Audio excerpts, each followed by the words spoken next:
నమస్తే, welcome to prime news. నేను శ్రీలక్ష్మి. ముందుగా హెడ్లైన్స్ చూద్దాం. జూన్ 2 వేడుకలకు కేసీఆర్కు ఆహ్వాన పత్రిక అందజేసిన వేణుగోపాల్.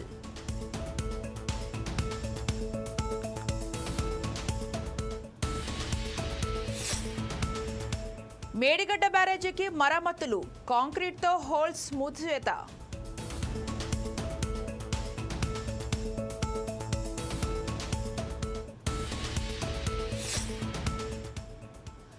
ఏబీ వెంకటేశ్వరరావు కమిషనర్ హోదా, ఉదయం బాధ్యతలు, సాయంత్రం విరమణ.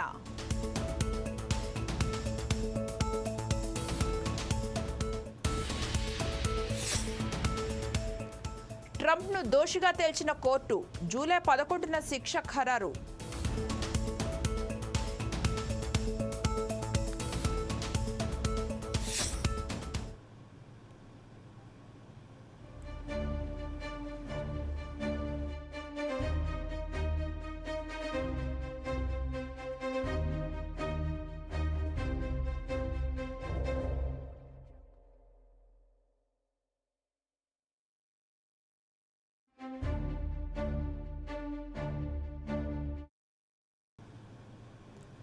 అల్లూరు జిల్లాలో భారీ వర్షాలు కురుస్తున్నాయి. తోటకూరపాడులో పిడుగుపాటుకు 4 ఎద్దులు, 17 మేకలు మృతి చెందాయి.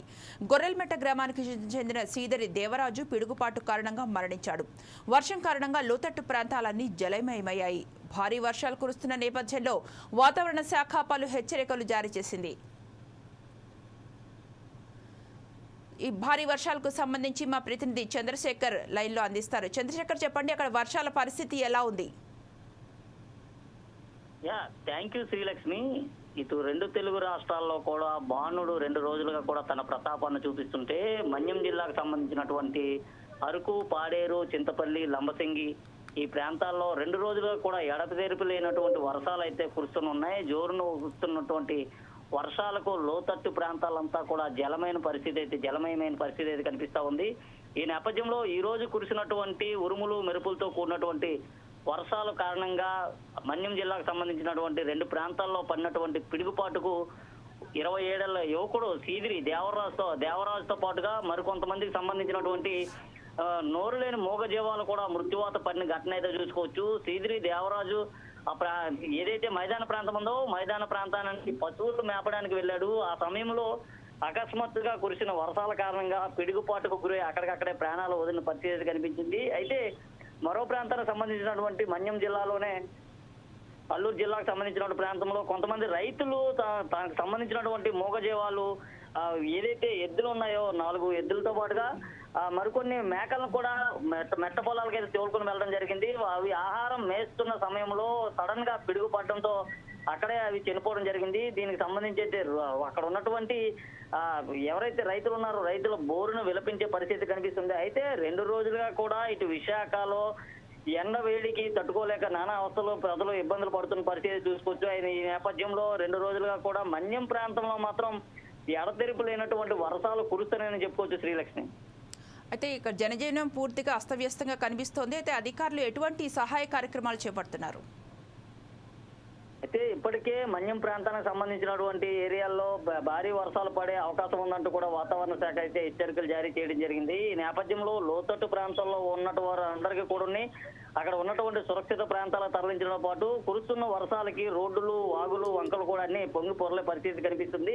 ఈ నేపథ్యంలో అక్కడ ఉన్నటువంటి జనాలు ఎవరైతే ఉన్నారో వాళ్ళందరికీ కూడా సురక్షిత ప్రాంతాలకు తరలించడంతో పాటు వారికి సంబంధించినటువంటి అన్ని రకాల ఏర్పాట్లు అయితే ఇప్పటికే చేశారు. అయితే ఈ పిడుగుపాటుకు సంబంధించి మాత్రం అధికారులు ఎప్పటికప్పుడే హెచ్చరికలు జారీ చేస్తున్నారు. అక్కడ ఉన్న నెట్వర్క్స్ ద్వారా కూడా వారి మొబైల్స్కి అయితే సమాచారం అందిస్తున్నారు. కానీ ముఖ్యంగా నిన్నటి నుంచి కురుస్తున్నటువంటి వర్షాలకు ఒక్కసారిగా జనజీవన స్రవంతంతా నిలిచిపోయిన పరిస్థితి కనిపిస్తుంది. ముఖ్యంగా అక్కడికి వెళ్ళేటటువంటి వాహనాలు రాకపోకలన్నీ కూడా నిలిచిపోయిన పరిస్థితి కనిపిస్తుంది శ్రీలక్ష్మి.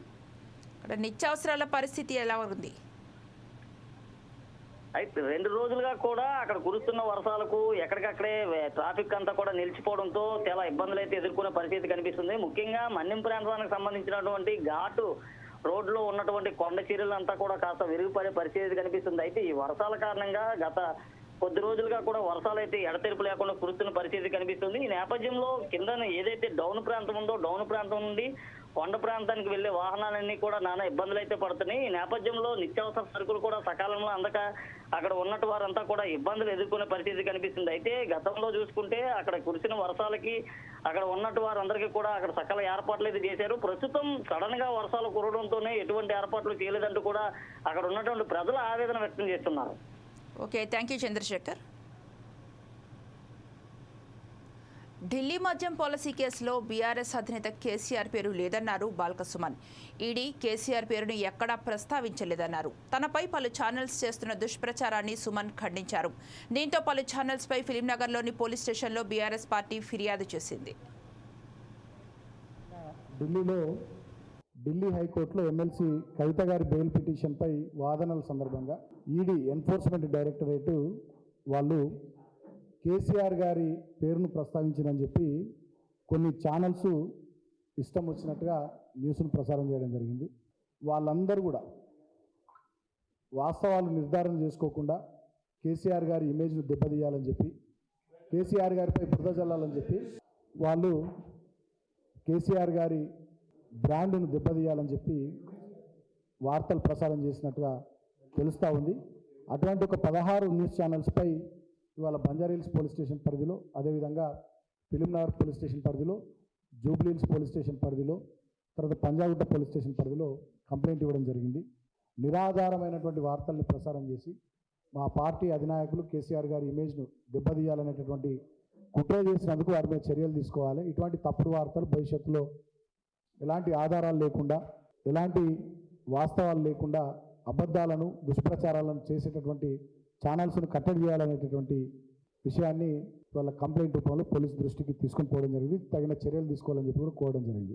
ఆ న్యూస్ ఛానల్స్ ఒక 16 news channels: ABN Andhra Jyothy news channel, ETV news channel, V6 news channel, NTV news channel, I news channel, Amma news channel, BRK news channel, Dial news channel, journalist Sai channel, Mike TV news channel, Nationalist Hub channel, Prime news channel, RTV news channel, Raj news channel, Red TV news channel, Wild Wolf Telugu news channel, ఇట్లా 16 news ఛానల్స్కి సంబంధించి complaint ఇవ్వడం జరిగింది. So నేను ఆయా news channels యాజమాన్యాలకు, రిపోర్టర్లకు విజ్ఞప్తి కోరుతా ఉన్నా. కేసీఆర్ గారు 14 ఏళ్ల పాటు పోరాటం చేసి తెలంగాణ తెచ్చిన నాయకుడు. 10 సంవత్సరాలు 2 టర్ములు తెలంగాణ ప్రజల ఆశీర్వాదంతో అద్భుతంగా తెలంగాణ ప్రజల సంక్షేమం, అభివృద్ధి కోసం కష్టపడి నిరంతరం తపన కొద్ది పనిచేసినటువంటి నాయకుడు. ఒక 50 సంవత్సరాల పాటు, సుమారు 5 దశాబ్దాలకు పైగా భారత రాష్ట్ర కాళేశ్వరం ప్రాజెక్టులో మేడిగడ్డ బ్యారేజీ మరమ్మతు పనులు ముమ్మరంగా కొనసాగుతున్నాయి. గత ఏడాది అక్టోబర్ 21న 7వ బ్లాక్లోని 19, 20, 21 పిల్లర్లు కుంగాయి. ఎన్టీఎస్ఎస్ ఏర్పాటు చేసిన చంద్రశేఖర్ అయ్యర్ కమిటీ సుప్రీంకోర్టు మాజీ న్యాయమూర్తి పీసీ ఘోష్ క్షేత్రస్థాయిలో పరిశీలించి తక్షణమే మరమ్మతులు చేపట్టాలని మధ్యంతర నివేదికలు ఇచ్చారు. దీంతో పాటు రాష్ట్ర ఇరిగేషన్ శాఖ ఉన్నతాధికారులకు మరమ్మతులు చేయాలని ఆదేశించారు. తాజాగా సీసీ బ్లాక్ల మధ్య ఏర్పడిన ఖాళీ స్థలాలను కాంక్రీట్తో పూడుస్తున్నారు.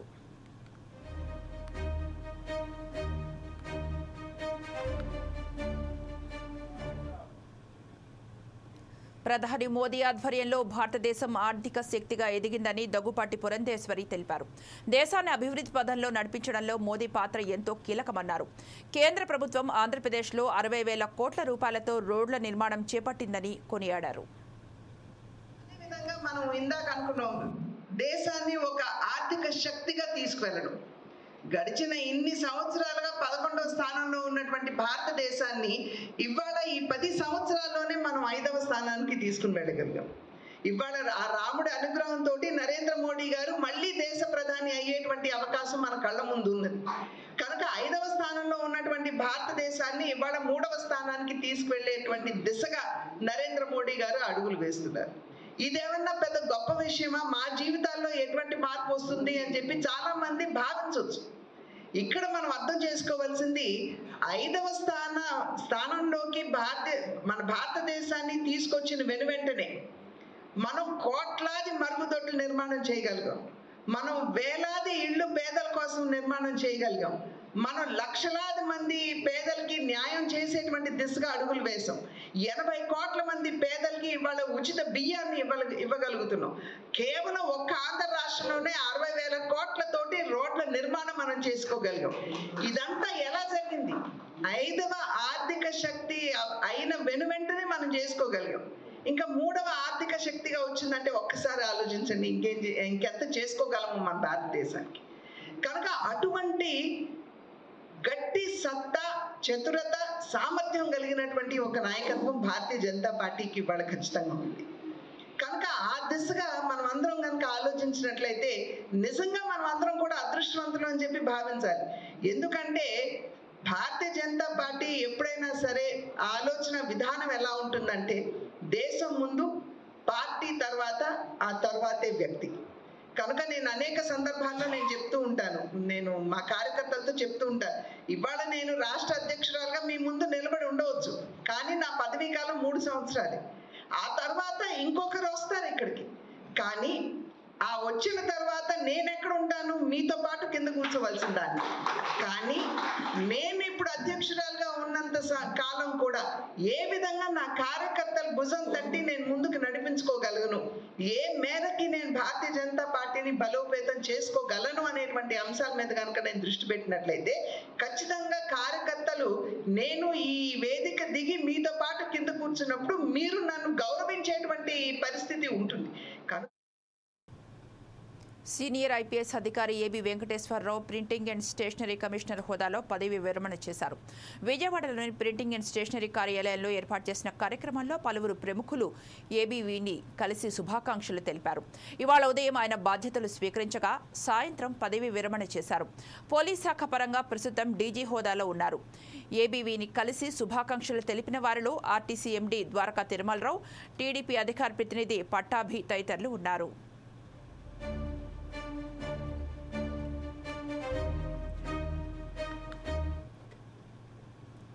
ప్రపంచ పొగాకు నిరోధక దినోత్సవం సందర్భంగా వైద్య సిబ్బంది ప్రతిజ్ఞ చేయించారు. జయశంకర్ భూపాలపల్లి జిల్లా చేల్పూర్ ప్రాథమిక ఆరోగ్య కేంద్రంలో వైద్య సిబ్బంది, ఆశా వర్కర్లు పొగాకు వ్యతిరేకంగా ప్రతిజ్ఞ చేశారు. నేటి సమాజంలో యువత మత్తు, గంజాయికి బానిసలై వారి జీవితాలను నాశనం చేసుకుంటున్నారని డాక్టర్ స్వాతి అన్నారు. కావున యువత మత్తు పదార్థాలకు దూరంగా ఉండాలని సూచించారు.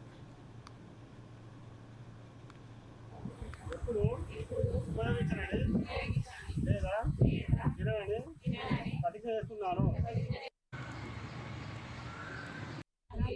ఏ రకమైన పొగాకు వస్తువులను ఎప్పుడు ఉపయోగించనని లేదా 20ని ప్రతిజ్ఞ చేస్తున్నాను. జూన్ 4వ తేదీన సార్వత్రిక ఎన్నికల ఓట్ల లెక్కింపు జరగనుంది. ఈ నేపథ్యంలో ఎచ్చెర్లలోని శ్రీ శివాని ఇంజనీరింగ్ కళాశాలలో ఏర్పాటు చేసిన స్ట్రాంగ్ రూమ్ పరిధిలోని 2 కిలోమీటర్ల మేర రెడ్ జోన్గా ప్రకటించారు. దీన్ని పకడ్బందీగా అమలు చేస్తున్నట్లు శ్రీకాకుళం జిల్లా ఎస్పీ రాధిక తెలిపారు.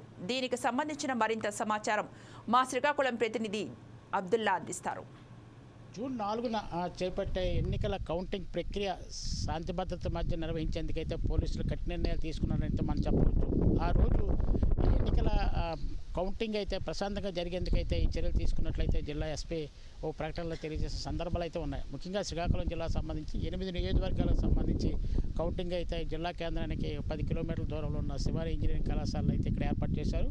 ఈ ఇంజనీరింగ్ కళాశాలలో పటిష్టమైన 3 అంచెల పోలీసు భద్రతా వ్యవస్థ మధ్య పోలింగ్ కౌంటింగ్ అయితే నిర్వహించేందుకైతే అధికారులు చర్యలు తీసుకున్నదైతే మనం చెప్పవచ్చు. ముఖ్యంగా ఈ కౌంటింగ్ కేంద్రాన్ని 3 అంచెల భద్రతా వ్యవస్థ మధ్య ఇప్పుడు పోలీసు పహారాల మధ్య అయితే ఇక్కడ ఉంది. ఇక్కడ ఎటువంటి ఎవరికి ఇలా చేసే సందర్భాలు అయితే కనిపించట్లేదు. ముఖ్యంగా ఈ కౌంటింగ్ రోజు అయితే ఈ చుట్టుపక్కల 2 కిలోమీటర్ల పరిధిలో ఈ కౌంటింగ్ కేంద్రాన్ని అయితే రెడ్ జోన్ పరిధిలో తీసుకొచ్చారు. ఈ రెడ్ జోన్ పరిధిలో తీసుకొస్తున్నట్లయితే ఎస్పీ అయితే ప్రకటించిన సందర్భాలు అయితే ఉన్నాయి. ముఖ్యంగా రాష్ట్రంలో ఇప్పుడు రాజకీయ పక్షాల కవింపు చర్యలు అవ్వచ్చు, వివిధ జిల్లాలో చెలరేగుతున్న కొన్ని హింసాత్మక ఘటనలు దృష్టిలో పెట్టుకొని పోలీసులు అయితే చర్యలు తీసుకున్నట్లయితే మనకి తెలుస్తుంది. ముఖ్యంగా ఈ రెడ్ జోన్ 10లో తీసుకొచ్చిన ఈ కౌంటింగ్ కేంద్రం వల్ల కేంద్రాన్ని పోలీస్ గుప్పిట్లో ఉందని అయితే మనం చెప్పవచ్చు. ముఖ్యంగా ఇక్కడ ప్రతి కదలిక అధికారులు కావచ్చు, లేకపోతే పోలీసులు కావచ్చు, ఇతర ఎన్నికల తాలూకా సంబంధించినంత వరకు కౌంటింగ్ ప్రక్రియ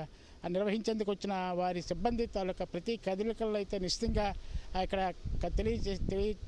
తెలియవచ్చేందుకైతే ఇక్కడ సీసీ కెమెరాలు కూడా ఏర్పాటు చేసిన సందర్భంలో అయితే ఉంది. ముఖ్యంగా 4వ తారీఖుని రెడ్ జోన్ 10లో తీసుకొచ్చిన కౌంటింగ్ కేంద్రాన్ని అయితే మనం ఉందని అయితే పోలీసులు భాగంగా ఈ కౌంటింగ్ కేంద్రాన్ని ఏర్పాటు చేసినట్టు మనం చెప్పవచ్చు. ఈ రెడ్ జోన్ 10లో తీసుకొచ్చిన ఈ కౌంటింగ్ కేంద్రం వల్ల ఈ కేంద్రానికి 2 కిలోమీటర్ల పరిధిలో ఎటువంటి డ్రోన్లు ఎగరవేయడం కానీ, లేకపోతే ఎటువంటి కవ్వింపు చర్యలు కానీ, ఊరేగింపులు కానీ, మందుకొండ సామాగ్రి పేల్చడం కానీ ఇటువంటి చర్యలు చేపట్టకుండా ఉండేందుకైతే పటిష్టమైన చర్యలు అయితే పోలీసులు ఇప్పటికే తీసుకున్నారని చెప్పవచ్చు. ముఖ్యంగా ఈ శ్రీకాకుళం జిల్లా సంబంధించినంత వరకు ఇక్కడ ఉన్న ఉమ్మడి జిల్లాలో ఉన్న 10 నియోజకవర్గాలకు సంబంధించి, శ్రీకాకుళం జిల్లా సంబంధించి ఇక్కడ ఈ కేంద్రంలో 8 నియోజకవర్గాలకు సంబంధించి కౌంటింగ్ అయితే ఇక్కడ నిర్వహించేందుకైతే అధికారులు ఇప్పటికే అన్ని చర్యలు తీసుకోవడం జరుగుతుంది.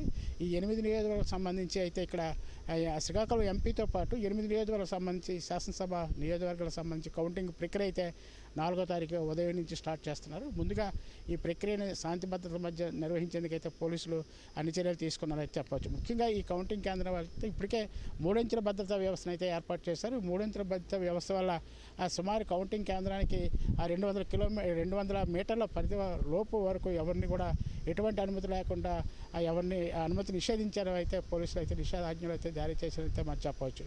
ఇప్పటికే ఈ కేంద్రాన్ని రెడ్ జోన్ పరిధి కింద తీసుకురావడం వల్ల అదనపు భద్రతను కూడా ఏర్పాటు చేసిన సందర్భాలు అయితే ఉన్నాయి. ఈ కౌంటింగ్ సక్రమంగా జరిగేందుకైతే ఉదయం నుంచి 7 గంటల నుంచి సాయంత్రం ఎన్నికల ప్రక్రియ కౌంటింగ్ పూర్తయ్యే వరకు ఇక్కడైతే ఈ రెడ్ జోన్ పరిధిలోకి ఈ ఎన్నికల కేంద్రాన్ని అయితే ఈ కౌంటింగ్ కేంద్రాన్ని అయితే ఈ కళాశాలను తీసుకొచ్చారని అయితే మనం చెప్పవచ్చు. దీనివల్ల దీనికి సంబంధించినంత వరకు 2 కిలోమీటర్ల రేడియేషన్ పరిధిలో ఎటువంటి కవ్వింపు చర్యలు జరగకుండా ఉండేందుకైతే పోలీసులు అయితే పటిష్ట బందోబస్తు అయితే ఏర్పాటు చేశారు. కౌంటింగ్ ప్రక్రియను ప్రశాంతంగా నిర్వహించేందుకైతే క్షుణ్ణంగా ప్రతి గదిలోని ప్రతి కౌంటింగ్ కేంద్రం దగ్గర ఏర్పాటు చేసిన దీని వద్ద సీసీ కెమెరాలతో ఏర్పాటు చేశారు. పర్యవేక్షణ అయితే అధికారులతో పాటు పోలీస్ పర్యవేక్షణ అయితే నిఘా వ్యవస్థలు కూడా ఇక్కడ పనిచేసిన సందర్భాలు అయితే ఉన్నాయి. వీటినన్నింటినీ ఎస్పీ కార్యాలయంతో పాటు జిల్లా కలెక్టరేట్లు కూడా వాటిని అక్కడి నుంచి మానిటరింగ్ చేసే విధానం కూడా ఇక్కడ ప్రవేశపెట్టిన సందర్భాలు అయితే ఉన్నాయి. గతంలో ఎప్పుడూ లేని విధంగా ఈసారి ప్రశాంతంగా కౌంటింగ్ ప్రక్రియ ముగిసేందుకైతే అధికారులు చర్యలు తీసుకున్నారని చెప్పవచ్చు. ముఖ్యంగా మనకి తెలిసిన సందర్భం అయితే రాష్ట్రంలో ఇటీవల జరుగుతున్న పరిణామాలు వివిధ రాజకీయ పక్షాలు శ్రీకాకుళం జిల్లాలో ఎన్నికలు ప్రశాంతంగా ముగిసినప్పటికీ మిగతా చోట్ల కొన్ని ప్రాంతాల్లో ఎన్నికలు హింసాత్మక జరగడం, తర్వాత కౌంటింగ్ ప్రక్రియలో వివిధ రాజకీయ పార్టీలు చేస్తున్న ఆరోపణలు ప్రత్యారోపణలు దృష్టిలో పెట్టుకొని ఎటువంటి వివాదాలకు తావు లేకుండా నిష్పాక్షంగా అధికారులు నిర్వహించేలా పోలీసులు బందోబస్తుతో పాటు అధికారులు జిల్లా కలెక్టర్ కూడా పర్యవేక్షణ ఆధ్వర్యంలో మొత్తం పటిష్ట బందోబస్తుల మధ్య నిర్వహించేందుకైతే ఇక్కడ చర్యలు తీసుకున్నారనైతే మనం చెప్పవచ్చు. ఇది ఇక్కడ తాజా పరిస్థితి. కెమెరామెన్ శ్రీనివాస్తో అబ్దుల్లా, 4 స్టేట్ న్యూస్. ప్రశాంత వాతావరణంలో పారదర్శకంగా ఓట్ల లెక్కింపు జరగాలన్నారు ఏలూరు జిల్లా కలెక్టర్ ప్రసన్న. దీనికోసం పకడ్బందీగా ఏర్పాట్లు చేస్తున్నామన్నారు. స్ట్రాంగ్ రూమ్లను, కౌంటింగ్ కేంద్రాలను ఆయన పరిశీలించారు. ఎలాంటి అవాంఛనీయ ఘటనలు జరగకుండా కట్టుదిట్టమైన భద్రతా ఏర్పాట్లు చేస్తున్నామని చెప్పారు.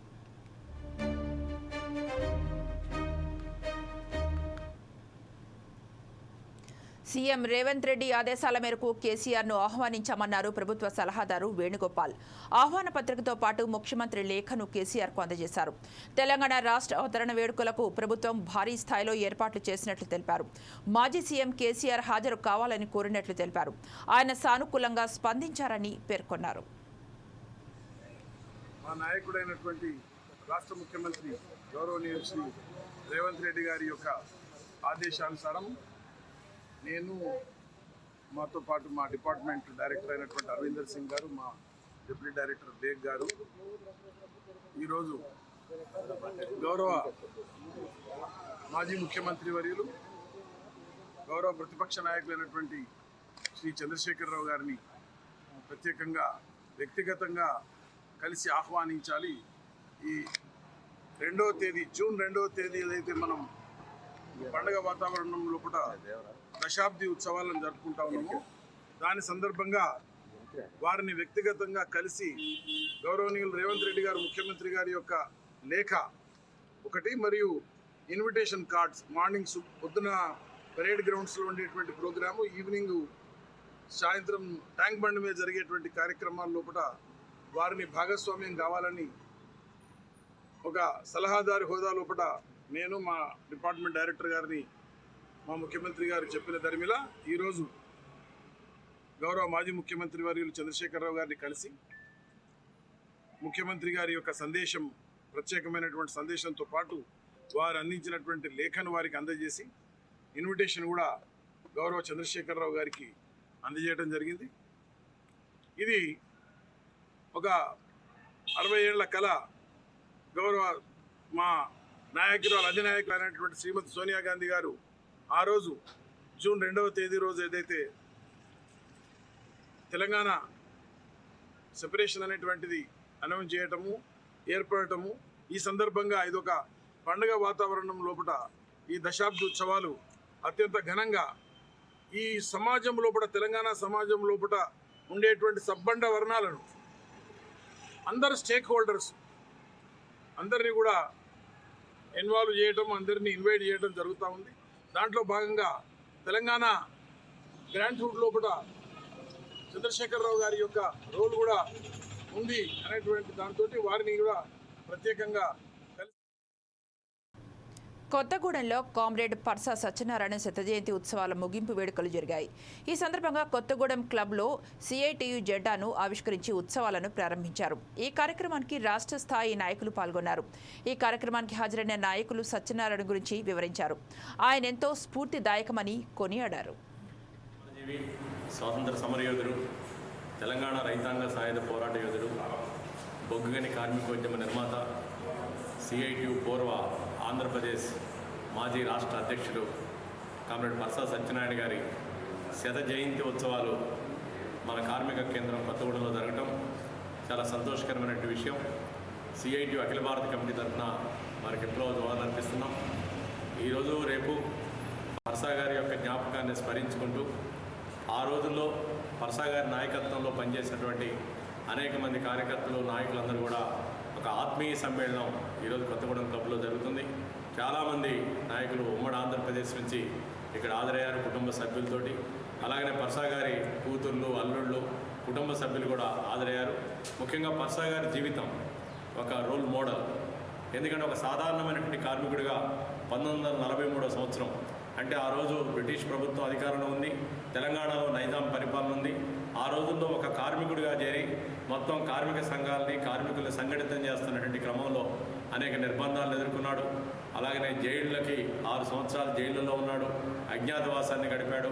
అయినా ఎక్కడ కూడా ఆత్మవిశ్వాసం సడలకుండా ఆంధ్ర మహాసభ నాయకత్వంలో జరిగినటువంటి తెలంగాణ రైతాంగ సాయుధ పోరాటంలో చురుగ్గా పాల్గొన్నాడు. సింగరేణి కాలేజ్ వర్కర్స్ యూనియన్కి ప్రధాన కార్యదర్శిగా బాధ్యతలు నిర్వహించాడు. అంటే మొత్తం బొగ్గుగని కార్మిక ఉద్యమ కుటుంబాలతోటి ఆయన పెనవేసుకున్నటువంటి జీవితం కామ్రేడ్ పర్సా గారు. అంతేకాదు ముఖ్యంగా 62లో ఆ రోజు పాల్వంచ శాసనసభ నియోజకవర్గం నుంచి ఎమ్మెల్యేగా కమ్యూనిస్ట్ పార్టీ అభ్యర్థిగా గెలిచాడు. మళ్ళీ తిరిగి ఏదైతే ఆ రోజు కాంగ్రెస్ ప్రభుత్వం విశాఖ ఉక్కు నిర్మాణం పట్ల నిర్లక్ష్యం వహిస్తుంటే విశాఖ ఉక్కు ఆంధ్రులక్కని పోరాటం జరిగింది. 32 మంది కార్మికులు ప్రాణత్యాగం చేశారు. వాళ్ళ త్యాగానికి గుర్తుగా ఆ రోజు మొత్తం కూడా శాసనసభ్యులు రాజీనామా చేస్తే పర్సా గారు శాసనసభ సభ్యత్వానికి రాజీనామా చేసి ఒక ఆదర్శంగా నిలిచారు. ఆయన జీవితం అంతా కూడా పీడిత ప్రజల హక్కుల కోసం, కార్మికోద్యమానికి, కార్మిక హక్కుల రక్షణ కోసం పోరాడాడు. ఈ క్రమంలో సింగరేణి యాజమాన్యం ఆయన ఒకసారి ఉద్యోగం నుంచి కూడా డిస్మిస్ చేసింది. కానీ 24 గంటల లోపులోనే వేలాది మంది కార్మికులు ఆ రోజు హెడ్ ఆఫీసును ముట్టడి చేసి పర్సా గారిని తిరిగి డ్యూటీలో. పశ్చిమ గోదావరి జిల్లాలో 2 అంతర్జిల్లా నేరస్తులను పోలీసులు అరెస్టు చేశారు. వారి వద్ద నుంచి 47 లక్షల విలువైన నగదును స్వాధీనం చేసుకున్నారు. తూర్పు, పశ్చిమ గోదావరి జిల్లాలతో పాటు ఏలూరు, కోనసీమ జిల్లాల్లో నేరాలకు పాల్పడినట్లుగా పోలీసులు గుర్తించారు. నిందితుల వద్ద 600 గ్రాముల బంగారు ఆభరణాలతో పాటు 13 కిలోల వెండి ఆభరణాలు, 2 బైకులు స్వాధీనం చేసుకున్నారు.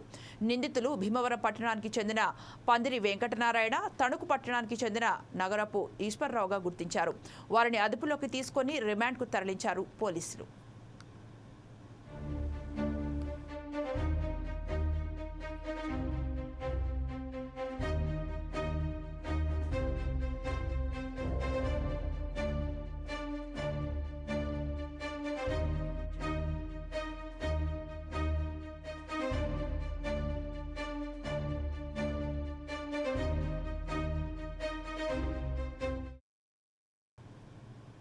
శృంగార తార స్టార్మీ డేనియల్స్కు డబ్బు ముట్టజెప్పడం కోసం బిజినెస్ రికార్డులను తారుమారు చేశారనే కేసులో ట్రంప్ను న్యూయార్క్ కోర్టు దోషిగా తేల్చింది.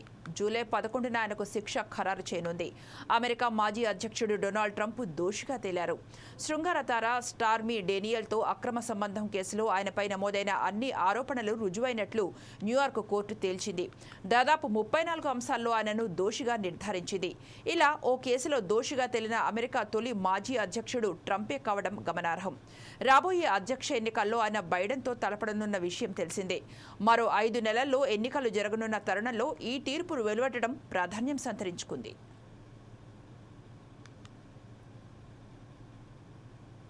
ఇక ఇవి బులెటిన్ అప్డేట్స్ చూస్తూనే ఉండండి 4 Sides TV.